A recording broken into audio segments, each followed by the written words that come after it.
church. My mom always took me to church, and I actually sat right here on this pew in this church for many, many years, and I grew up singing in church, and I just loved it. And so the presence of the Lord in my life has always been there, and the passion to live for Him and, you know, grow up loving Him has just always been there. But things happen in life, and we all choose to go down a different road. And I can remember I was about 12 years old, I think. My dad left one day, and that's when my whole world crumbled before me, because I was always a daddy's girl. I used to cut myself. It was just a time in my life that I had so much pain and so much anger that I didn't know how to get rid of it. It was just hard to explain. Like, I was hurting so bad on the inside that I had to find a way to get rid of it. And so when I would cut myself, there was a new pain triggering, like in my brain was going off, hey, there's this new pain, there's this new focus, you focus on that. And it was just like the emotional pain became numb. If it hadn't been for my friends at school that year, I was in the 6th grade, I probably would have never found freedom. So I graduated high school, went off to college, and it just seemed like my image of myself just continued to get lower and lower and lower and lower. There was a point in my life, I guess it was my senior year of college, that I just realized that I was scum. And I didn't like the way I looked. I didn't like my personality. I really did feel like scum, and I just felt like I was so unworthy. I just had all I could take, and I just fell, and I was like, God, you have got to help me. I'm tired of feeling like this. I'm tired of people saying you're this and me not feeling it, or me reading your word and you telling me that I'm fearfully and wonderfully made and me not feeling that way. I want to feel what you say that I am. Seems like all I could see was the struggle.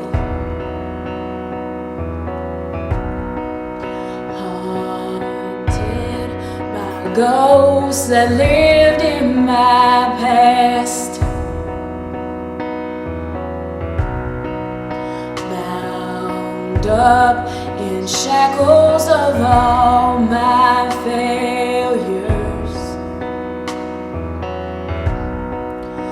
wondering how long is this gonna last. And so I decided that if I had a boyfriend, that would make everything better. And the only way to get a boyfriend would be to lose weight. So like, I dived in. I mean, I'm talking hardcore dieting, salads, exercising 2 times a day. And I mean, I was just on this journey, and in my mindset, my mind was to get the perfect man. And I was on my way to getting the perfect man. I didn't know.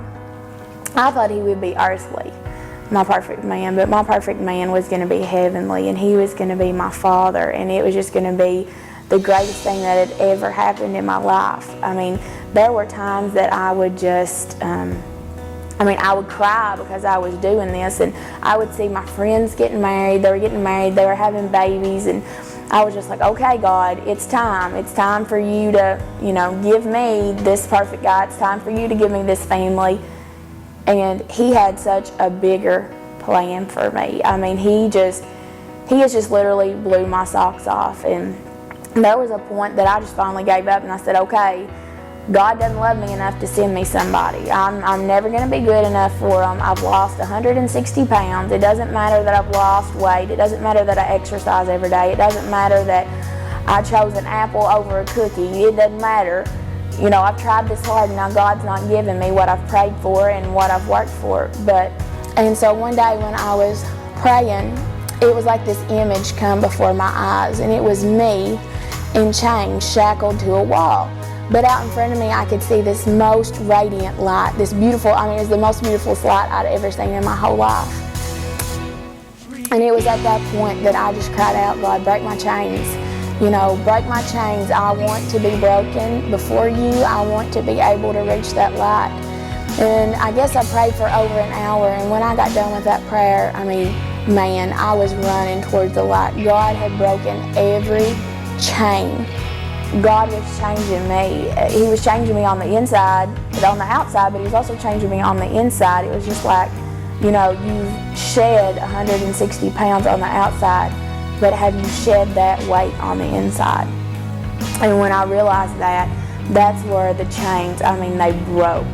It was just like I had been bound to this wall for all these years, and when they broke, man, I could run, and I was running to the sun. Then you look at this prisoner and you say to me, son, stop fighting a fight that's already been won. And I am redeemed. You set me free. So I'll shake off these heavy chains, wipe away every stain. Now I'm not who I used to be. I am redeemed. I'm redeemed. All my life I have been called unworthy.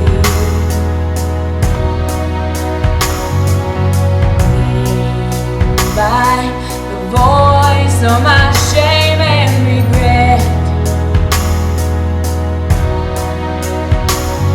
But when I hear you whisper, child, lift up your head, I remember, oh God, you're not done with me yet. And I am redeemed. Set me free.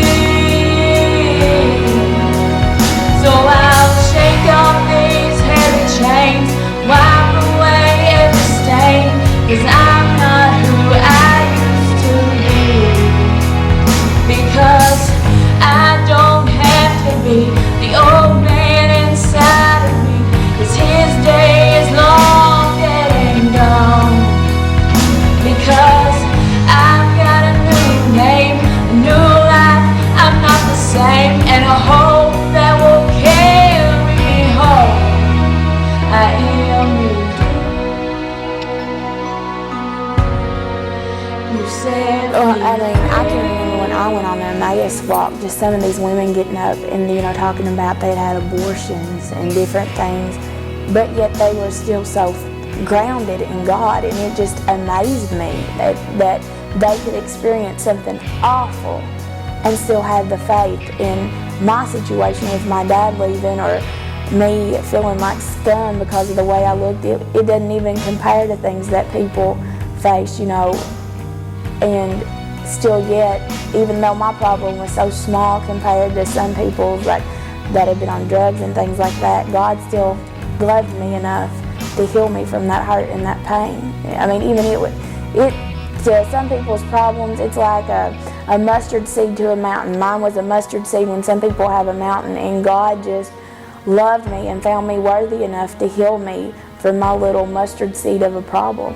And all those things, all those hard times in my life, even the darkest time when I was cutting myself, God was using that to mold me. God was using that sin that the devil put in my head to do something amazing in my life. And He's going to do the same for you. I mean, you may have done something, I can't even, you could have killed someone, you could have done drugs, you could have stole, you may be a victim of domestic abuse, rape, and you're just feeling like scum. I mean, you feel like there's no purpose for you. You feel like there is no way that there's anyone that can save you from where you've been. But I am here to tell you that God has an amazing plan for you. Those chains that are holding you against the wall or holding you to your past, God's going to break those, just like He did for me. It takes us surrendering and being willing to say, okay, God, I've had enough. So I'll shake off these heavy chains, wipe away every stain, 'cause I'm not who I used to be. I am redeemed.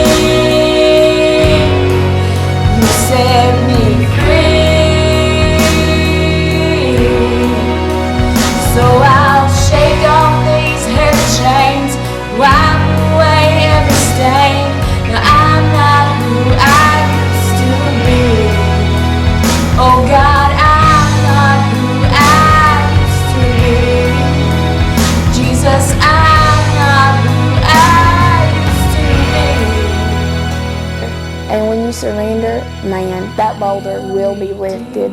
God says that ask and we shall receive. If you're not receiving it, it's because you're not asking. Thank God we do.